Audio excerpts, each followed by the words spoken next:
बादल जान, ये तुम्हारी माँ कब तक ऐसे घोंसले में पड़ी रहेंगी? और वो तुम्हारी डायन जैसी पत्नी हर समय सास की खिदमत करती रहती है।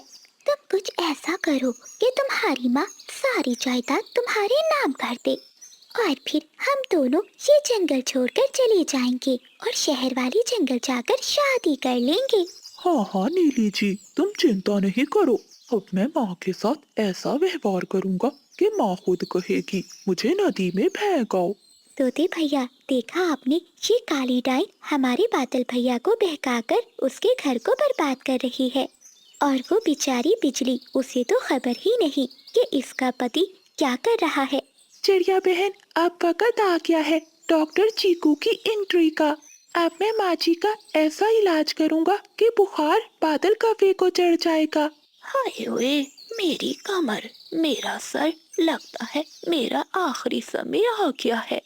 बादल बेटे, मेरी तिजोरी की चाबी संभाल कर रख ले। जी जी माँ, आप चिंता नहीं करें, मैं चाबी संभाल लेता हूँ। बस आप आराम से आंखें बंद करके घोंसले में लेटी रहे। लेकिन दोस्तों, बादल कफे की माँ भी इतनी भोली नहीं थी। वो तो दरअसल नकली बुखार का ड्रामा कर रही थी, ताकि ये देख सके इनके पीछे कौन खुश होता है और कौन रोता है। चीकू तोता डॉक्टर बनकर और चिड़िया नर्स बनकर वहाँ आ जाते हैं। हट जाओ, शहर का सबसे बड़ा डॉक्टर MBBS चीकू बोले बहुत सच। आ गया है। माँ जी, आपका बुखार मामूली नहीं, ये तो काई वायरस है। ये बात सुनकर बादल का पा घबरा जाता है। क्या तोते डॉक्टर, ये खतरनाक है। तभी चिड़िया बोलती है, हाँ, बहुत खतरनाक। इसका इलाज सिर्फ ये है कि घर वालों को 24 घंटों तक भूखा रहना पड़ेगा, और घर में जो भी भोजन है वो हमें देना होगा। फिर चीकू तोता एक लंबी लिस्ट बादल कफे को देता है। बादल, अगर अपनी माँ को बचाना है तो अभी जंगल जाओ और ये नीली चोंटी का पसीना और बंदर की दाढ़ी का बाल लेकर आओ, जल्दी करो। मम्मा, मैं क्यों जाऊं? बादल बेटे, क्या तू अपनी माँ की जान नहीं बचाना चाहता? हाँ हाँ माँ, मैं जाता हूँ, अभी जाता हूँ। फिर बादल का पा वहाँ से उड़ता है। वो पहाड़ों की ओर जाता है, जहाँ वो एक सोते हुए बंदर का बाल निकालने लगता है। तभी बंदर की आँख खुल जाती है और वो बादल कफे को दबोच लेता है। छोड़ दो, मुझे छोड़ दो। बंदर बादल की पिटाई करता है। बादल का पा बहुत मुश्किल से जान बचाकर वहाँ से भागता है। इसी लड़ाई में बादल कफे की पूंछ वहीं रह जाती है, और वो बिना पूंछ के ही वापस जंगल की तरफ भागता है। रास्ते में वो नीली कफी के पास जाता है। हाय हाय बादल, मेरी जान, तुम्हारी पूंछ की पर कहाँ गई? नीली, वो बहुत लंबी कहानी है, तुम्हें बाद में सुनाऊंगा। अच्छा अच्छा बादल, मैंने सुना है तुम्हारी माँ मरने वाली है, इसलिए मैं जंगल के बाजार जा रही हूँ कोई न्यू डिजाइनर कपड़े लेने। जब तुम्हारी माँ मरेगी तो सभी पक्षी आएंगे। उन सभी पक्षियों के सामने तुम्हारी जान सबसे सुंदर लगनी चाहिए। हाँ हाँ नीली जी, तुम जैसा चाहो वैसा करो। फिर बादल का पा अपने घर चला जाता है। हाय हाय बादल, ये तुमने अपना क्या हाल बना लिया है? क्या तुम लाए हो बंदर का बाल? नहीं तोते डॉक्टर, वो बंदर ने मुझ पर हमला कर दिया, देखो मेरी पूंछ भी तोड़ दी। अच्छा अच्छा, कोई बात नहीं, इस वायरस का एक और इलाज है। फिर चीकू तोता एक कड़वा शरबत तैयार करता है और बादल से कहता है, बादल, अब ये शरबत तुम पियोगे तभी इसका असर तुम्हारी माँ को पहुँचेगा, क्योंकि तुम इनका खून हो। बादल कौवा अपनी माँ के सामने कुछ बोल नहीं सकता था। वो चुपचाप कड़वा शरबत पीता है। तभी इसकी आंखें लाल होती हैं और वो उछलने लगता है। अरे ओ तोते, ये क्या पिलाया है तुमने? मेरा तो पूरा शरीर जल रहा है। ये सब देखकर बिजली का बीबी हंसने लगती है। वो तो चुपचाप अपनी सास के पाँव दबाए जा रही थी।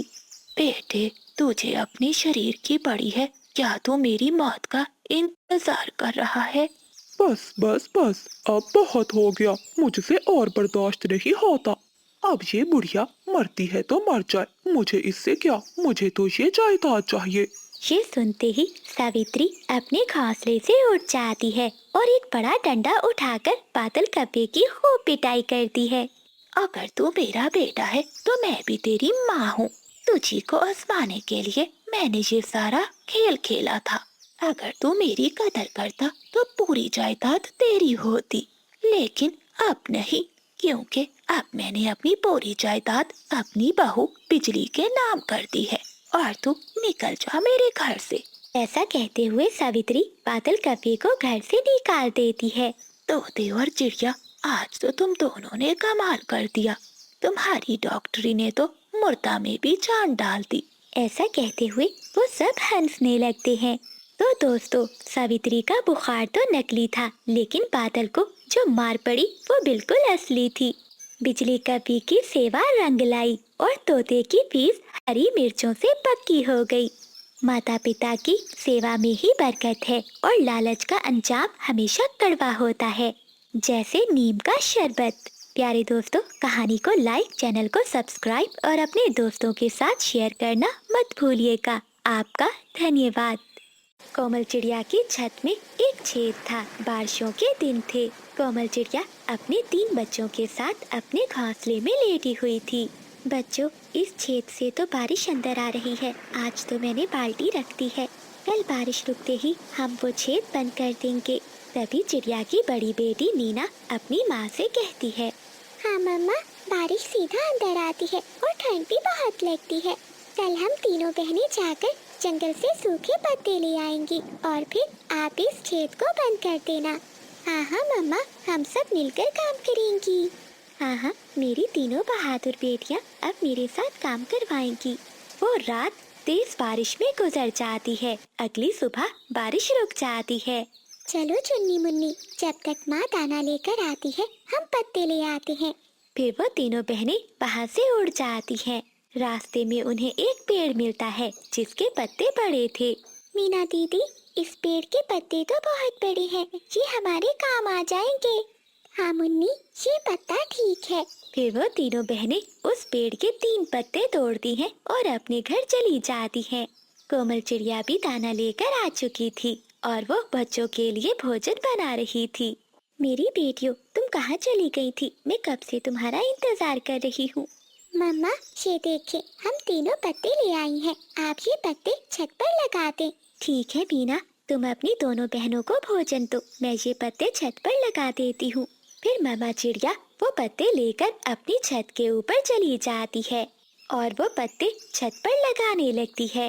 बादल, अरे ओ बादल, कहाँ मर गए हो? जरा बाहर आओ। क्या हो गया है बिजली? सुबह सुबह इतना शोर क्यों मचा रही हो?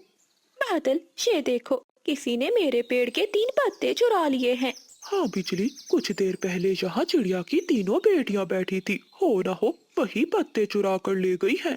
अच्छा, मैं अभी जाती हूँ और पूछती हूँ छोटी चिड़ियाओं से। फिर बिजली कभी गुस्से में चिड़िया के घर की ओर जाती है। अरे ओ चिड़िया, किससे पूछकर तुम्हारी बेटियाँ मेरे पेड़ से पत्ते तोड़ कर लाई हैं? क्या बिजली, मेरी बेटियाँ ये पत्ते तुम्हारे पेड़ से लाई हैं? हाँ हाँ, जाकर देख लो, मेरे पेड़ के 3 पत्ते गायब हैं।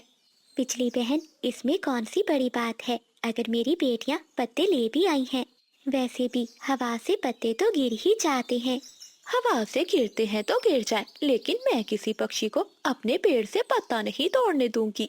ऐसा कहते हुए बिजली कभी चिड़िया से वो तीनों पत्ते छीनकर वहाँ से चली जाती है। मम्मा, हमें क्या मालूम था कि बिजली आंटी 3 पत्तों का गुस्सा करेंगी और अपने पत्ते वापस ले जाएंगी। अगर हमें मालूम होता तो हम तीनों बहनें वहाँ न जाती। मीना बेटी, आपको तो पता है ना कि वो कितनी लड़ाकी है। अच्छा, अब तुम मुन्नी को साथ लेकर जाओ और किसी और पेड़ से पत्ता तोड़ लाओ। फिर मीना और मुन्नी अपने घर से निकलती हैं। वो उड़ते उड़ते घने जंगल की दूसरी ओर चली जाती हैं। वहाँ एक पीपल का पेड़ था। मुन्नी, ये पेड़ ठीक है, इसके पत्ते भी बड़े हैं। खबरदार, अगर तुमने मेरे पेड़ से पत्ते तोड़े तो ये पेड़ मेरा है। एक बुलबुल वहाँ आकर उन्हें पत्ते तोड़ने से मना कर देती है। बुलबुल आंटी, मैं आपके पेड़ के पत्ते नहीं तोड़ूंगी, लेकिन हमेशा दिल बड़ा रखें। ऐसा कहते हुए मीना अपनी छोटी बहन मुन्नी को लेकर वहाँ से चली जाती है। अब मीना चिड़िया अपनी बहन को लेकर पहाड़ों के उस पार जाती है, जहाँ कुछ केलों के पेड़ थे। मुन्नी, पहले मैं आवाज लगाकर देखती हूँ, कहीं ये पेड़ भी किसी पक्षी का ना हो। कोई है? मैं इस केले के 2 पत्ते तोड़ने वाली हूँ। अगर किसी का ये पेड़ है तो मुझे बताए। लेकिन वहाँ से कोई भी आवाज नहीं आती। फिर मीना चिड़िया और मुन्नी चिड़िया दोनों मिलकर केले के एक बड़े बड़े पत्ते तोड़ लेती हैं और वो अपने घर की ओर चली जाती हैं। ये देखिए मम्मा, हम केले के पत्ते लाई हैं। मीना, ये तुम दोनों ने बहुत अच्छा किया। ये पत्ता तो बहुत बड़ा है। फिर कोमल चिड़िया वो केले के पत्ते अपनी छत पर लगाकर छेद बंद कर देती है। उस रात जंगल में बारिश फिर से शुरू हो जाती है, लेकिन चिड़िया का परिवार अब अपने घोंसले में आराम से बैठा हुआ था, क्योंकि बारिश का पानी घर में नहीं आ रहा था। कोमल चिड़िया ने लकड़ियाँ जलाई हुई थी। उनका घर गर्म हो जाता है। मम्मा, आज तो हमारा घर गर्म है और मुझे जरा भी ठंड नहीं लग रही। हाँ मम्मा, मीना बहन ठीक कह रही है। वो बिजली आंटी बहुत गंदी है। उन्होंने हमें एक भी पत्ता नहीं दिया था। मुन्नी, ऐसा नहीं कहते। अगर उसने हमें पत्ते नहीं दिए तो फिर क्या हुआ? देखो, ऊपर वाले ने हमारी मदद की और हमें उससे अच्छे पत्ते मिल गए। उस रात बिजली कव्वी और बादल कव्वा अपने घर में सोए हुए थे कि उनकी छत से पानी टपकने लगता है। उठो बादल, उठो, मेरे घोंसले में पानी टपक रहा है। बिजली, जाओ अपने पेड़ से पत्ते तोड़कर लगा दो, मुझे नींद आ रही है। बिजली कव्वी अपने घर से निकलती है और पत्ते तोड़कर अपनी छत पर लगाने लगती है, लेकिन छेद बहुत बड़ा था और पत्ते छोटे थे। अब क्या करूं? अगर इस छेद को बंद ना किया तो घर में पानी भर जाएगा। फिर बिजली कव्वी वहाँ से उड़ती है और चिड़िया के घर के पास जाती है, जहाँ वो चिड़िया की छत को देखकर हैरान होती है, क्योंकि चिड़िया की छत पर बहुत बड़े बड़े पत्ते थे। मैं चिड़िया से पूछती हूँ कि वो केले का पत्ता कहाँ से लाई थी। बिजली कव्वी चिड़िया के पास जाती है। चिड़िया बहन, तुम्हारे घर की छत की तरह मेरी छत भी टपक रही है। मुझे भी किसी बड़े केले के पत्ते की जरूरत है। क्या तुम मुझे बता सकती हो कि ये बड़ा केले का पत्ता कहाँ से मिलेगा? क्यों बिजली आंटी, हम क्यों बताएं? आपको याद है जब आप मेरी मम्मा से अपने पत्ते छीन कर ले गई थी? मीना, प्लीज बता दो, मैं मर जाऊंगी। मेरे घोंसले में पानी टपक रहा है। मीना बेटी, जो आपके साथ बुरा करे आप उसके साथ अच्छाई करो। अगर आप भी बुरा सोचोगे तो उसमें और आप में क्या फर्क रह जाएगा? आप बिजली आंटी के साथ जाएं और उन्हें केले के पेड़ से पत्ते तोड़ दें। फिर मीना अपनी माँ की बात मानकर बिजली के साथ जाती है और उसे केले के पत्ते तोड़ देती है। मीना बेटी, मैंने तुम्हारे साथ बुरा किया, लेकिन तुमने अच्छाई से मेरा दिल जीत लिया। फिर बिजली कव्वी वो केले का पत्ता ले जाकर अपने घर की छत पर लगा देती है। प्यारे दोस्तों, हमेशा दूसरों के साथ भलाई करो। तो प्यारे दोस्तों, इस कहानी को लाइक, चैनल को सब्सक्राइब और अपने दोस्तों के साथ शेयर करना मत भूलिएगा। आपका धन्यवाद। सागर वाले जंगल में बहुत जोरों की बारिश हो रही थी। कोमल चिड़िया अपना छाता लिए बिजली कव्वी के पास जाती है। बिजली बहन, मैंने सोचा है कि बारिश के मौसम में सब मिलकर गाजर का हलवा बनाते हैं। बहुत मजा आएगा ठंडे ठंडे मौसम में गरम गरम हलवा खाने का। चिड़िया, न गाजर, न शक्कर और न ही सूखी लकड़ियाँ। क्या तुम पागल हो गई हो? इन सब के बिना हम कैसे गाजर का हलवा बनाएंगे? बिजली बहन, अगर हम सब मिलकर काम करेंगे तो काम बहुत जल्दी हो जाएगा, क्योंकि मिलजुल कर काम करने से कोई भी मुश्किल काम आसान हो जाता है। ना ना चिड़िया, तुम ही जाओ और गाजर का हलवा बनाओ। ऐसी बारिश में मुझसे काम नहीं होगा। ये सुनकर कोमल चिड़िया वहाँ से चली जाती है। आई बड़ी मुझसे काम करवाने वाली। ऐसे ठंडे मौसम में ये गरम गरम घोंसला छोड़कर कहाँ जाने को मन करता है। कोमल चिड़िया वहाँ से घर की ओर जा रही थी कि तभी उसे एक बड़े पेड़ के नीचे कुछ सूखी लकड़ियाँ मिल जाती हैं। कोमल चिड़िया वो सूखी लकड़ियाँ उठा लेती है और सीधा कबूतर के पास जाती है। कबूतर, कबूतर भैया, बाहर आओ। अरे, ये आवाज तो कोमल चिड़िया की है। इतनी तेज बारिश में वो यहाँ क्या कर रही है? ऐसा कहते हुए कबूतर दरवाजा खोलता है। कबूतर भैया, ये देखिए, मुझे सूखी लकड़ियाँ मिल गई हैं। चलो अब हम सब मिलकर गाजर का हलवा बनाते हैं, फिर हम सब एक साथ मिलकर खाएंगे। चिड़िया, मुझे क्या काम करना होगा? कबूतर भैया, आप जाकर खेत से गाजर ले आए, बाकी काम मैं खुद कर लूंगी। चिड़िया माफ करना, मुझे बारिश में भीगने से बहुत डर लगता है, इसलिए मैं बाहर नहीं जा सकूंगा। ऐसा कहते हुए कबूतर घर के अंदर चला जाता है। फिर कमल चिड़िया भी वो सूखी लकड़ियाँ लेकर अपने घर की ओर चली जाती है। मैं एक बार तोते के पास जाती हूँ, वो जरूर मेरी मदद करेगा। और फिर ठंडी ठंडी बारिश में हम दोनों मिलकर गाजर का हलवा खाएंगे। कोमल चिड़िया अपना छाता लिए घर से निकलती है और तोते के घर जाती है। तोते भैया छोड़ो ये मिर्ची खाना, चलो मेरे घर में हम गाजर का हलवा बनाते हैं। क्या गाजर का हलवा मुझे बहुत पसंद है। चिड़िया तुम चलो, मैं आता हूँ। फिर कोमल चिड़िया तोते के घर से निकलती है और वो सीधी उल्लू के खेत में जाती है। वहाँ खेत में गाजरें लगी हुई थी। वो कुछ गाजरें निकालती है और अपने साथ घर ले जाती है। घर जाकर वो चूल्हे पर हंडिया रखती है। चिड़िया के बच्चे बहुत खुश थे।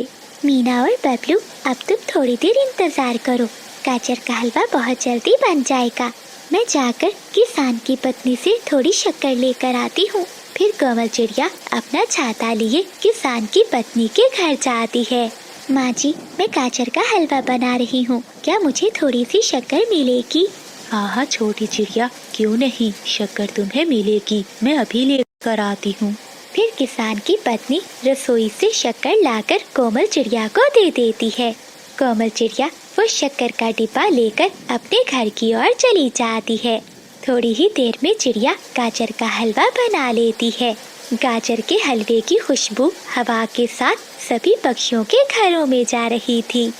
अरे वाह, इतनी स्वादिष्ट खुशबू कहाँ से आ रही है, लगता है किसी के घर में कुछ बन रहा है।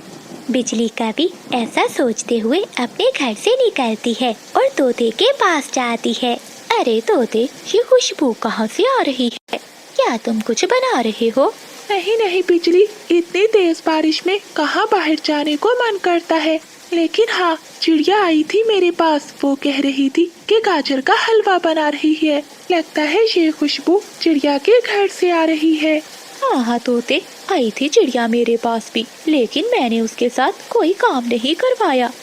अब वो हमें भला कहाँ देगी हलवा? बिजली, चिड़िया मन की बहुत अच्छी है, वो हमें जरूर देगी हलवा। चलो एक बार जाकर देखते हैं। कोमल चिड़िया हंडिया उतार लेती है।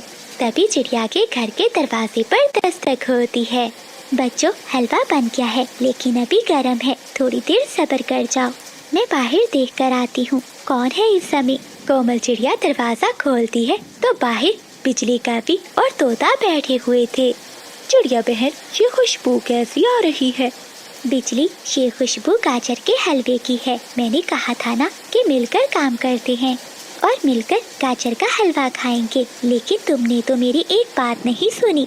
मेरे मुंह में बहुत पानी आ रहा है। चिड़िया बहन, थोड़ा सा गाजर का हलवा दे दो। और मेरे मुंह में भी। चिड़िया बहन, मुझे भी थोड़ा सा हलवा दे दो। कोमल चिड़िया उन दोनों की बातें सुनकर हंसने लगती है और उन्हें अपने घर में ले आती है। वो बिजली का भी और कबूतर को प्लेट पे हलवा डाल कर देती है और अपने बच्चों को भी हलवा देती है।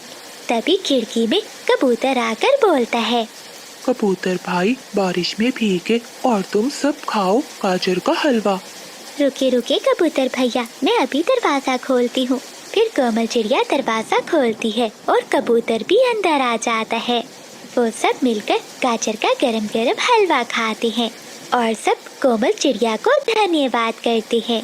तो प्यारे दोस्तों, इस कहानी को लाइक, चैनल को सब्सक्राइब और अपने दोस्तों के साथ शेयर करना मत भूलिएगा। आपका धन्यवाद। कोमल चिड़िया की शादी बादल कौवे से हो जाती है। पक्षियों के परिवार में ये रिश्ता अजीब था, लेकिन बादल कौवा दिल का बहुत अच्छा था, जो कोमल चिड़िया से बहुत प्यार करता था। लेकिन बादल कौवे की माँ सवित्री को ये रिश्ता पसंद नहीं था। वो चाहती थी कि बादल की शादी पड़ोस की बिजली कौवी से हो। बिजली कौवी कोमल चिड़िया को देखकर जल भुन रही थी, क्योंकि वो कौवे से शादी करके उसके बड़े घोंसले और प्रॉपर्टी पर कब्जा करना चाहती थी। जब तक ये चिड़िया इस घर में है, मैं बादल की जिंदगी में कभी जगह नहीं बना सकती। अब मुझे कुछ न कुछ तो करना ही होगा। ऐसा सोचते हुए बिजली कभी चिड़िया की सास के पास जाती है और उसके कान भरने लगती है। अरे माँ जी, आपकी बहू तो बहुत चालाक निकली। हाय हाय माँ जी, ये सब सुनने से पहले मेरे कान क्यों नहीं फट गए? क्या बेटी, क्या सुना है तुमने? मुझे बताओ। माँ जी, ये सब बताते हुए मुझे बहुत दुख हो रहा है। आपकी बड़ी बहू बहुत चालाक निकली। आज मैंने इसे नदी के पास तोते से कहते सुना है कि ये बूढ़ी सास तो मेरे पाँव की धूल है, और कह रही थी कि इस बुढ़िया को मैं जल्द ही शिकारी चीलों के हवाले कर दूंगी। क्या मेरी बहू ने ये सब कहा? इसकी इतनी हिम्मत! मैंने इसे अपने घर की रानी बनाकर रखा और वो मेरे ही खून की प्यासी निकली। हाँ माँ जी, आप भोली हैं। असल में बादल के लायक तो मैं थी। एक ही परिवार है हमारा। ये चिड़िया तो आपका घर हड़पना चाहती है। ऐसे बिजली कभी चिड़िया की सास के खूब कान भरती है। अब सावित्री बिजली कभी की बातों में आकर कोमल चिड़िया पर बहुत अत्याचार करने लगती है।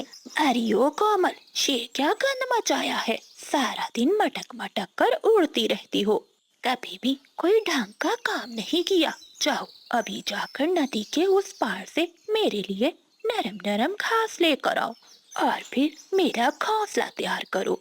अगर ऐसा नहीं किया तो तुम्हें रात को अपने घर में नहीं घुसने दूंगी। कोमल चिड़िया अपनी सास की बातें सुनकर बहुत उदास हो जाती है। वो आंसू बहाते हुए वहाँ से चली जाती है। रास्ते में चिड़िया को उसके पुराने दोस्त तोता और कबूतर मिलते हैं। क्या हुआ कोमल बहन, तुम इतनी उदास क्यों हो? जंगल का मौसम तो बहुत खराब है। ऐसे मौसम में तुम नदी के पार क्या करने जा रही हो? तोते भैया, मेरी सास ने मुझे कहा है कि नदी के उस पार से उन्हें नरम नरम घास ला कर दूं। अगर ऐसा नहीं किया तो वो मुझसे नाराज हो जाएंगी। फिर मेरी वजह से बादल जी को बहुत बातें सुननी पड़ेंगी। कोमल बहन, वो बिजली कवि और तुम्हारी सास मिलकर तुम्हें मारना चाहती हैं। होशियार रहो, कव्वे ऐसे ही होते हैं। दूसरी ओर बिजली कवि बादल कव्वे को भी चिड़िया के खिलाफ भड़काती है। बादल, तुम किस चिड़िया के पीछे पड़े हो? वो तो सारा दिन उस नीलू चिड़े के साथ रहती है। बेचारी तुम्हारी माँ अकेली घर में काम करती है और तुम्हारी पत्नी बाहर घूमती फिरती है। देखो जरा मुझे, मैं बस तुम्हारे लिए ही तुम्हारी माँ की सेवा करती हूँ। ये तुम कैसी बातें कर रही हो बिजली? कोमल ऐसी नहीं है, मुझे उस पर पूरा भरोसा है। ये कौवा इतनी आसानी से मेरी बातों में नहीं आने वाला, लेकिन मैं भी बिजली हूँ, इसे फंसा कर ही रहूंगी। ऐसे ही कुछ दिन बीत जाते हैं। एक रात बिजली कवि और सावित्री दोनों मिलकर चिड़िया को मारने के लिए साजिश करती हैं। चिड़िया, मेरी आवाज सुरीली हो जाए इसलिए मुझे उल्लू पंडित ने बताया है। काली गुफा में एक नीला फूल है, तुम जाओ वो फूल लेकर आओ। अगर मैंने उस फूल का रस पी लिया तो मेरी आवाज बहुत सुंदर हो जाएगी। लेकिन माँ जी, वो गुफा तो बहुत दूर है और इस समय बारिश हो रही है, मैं कैसे जाऊंगी? ये सब मैं नहीं जानती। मैंने तुझसे जो कहा है तुझे करना होगा। अगर तूने ऐसा ना किया तो बादल के आने पर मैं तुझे इस घर से हमेशा हमेशा के लिए निकाल दूंगी। नहीं माँ जी, बादल जी से आप कुछ मत कहिएगा, मैं जाती हूँ। ऐसा कहते हुए कोमल चिड़िया वहाँ से चली जाती है। चिड़िया के जाते ही बिजली कवि सावित्री के पास जाती है। अरे वाह माँ जी, आपने तो कर दिखाया। माँ जी, उस काली गुफा में काला सांप रहता है। जो भी उस गुफा में जाता है वो कभी लौट कर नहीं आता। बिजली कवि मन ही मन में सोचती है। सांप भी मर जाएगा और लाठी भी नहीं टूटेगी। अरे बुढ़िया, खुश हो ले, एक बार मुझे बादल से शादी करने दे। तुझे भी मैं उस काली गुफा में काले सांप को ही दूंगी और फिर इस घर पर मेरा कब्जा होगा। कोमल चिड़िया जैसे ही गुफा के अंदर जाती है तो काला सांप चिड़िया पर हमला कर देता है। कोमल चिड़िया की चीखें सुनकर वहाँ से गुजरने वाली बुलबुल ये सब देख लेती है। वो भागती हुई बादल कव्वे के घर जाती है। क्या हुआ माँ, ये बिजली यहाँ क्या कर रही है और मेरी पत्नी कहाँ है?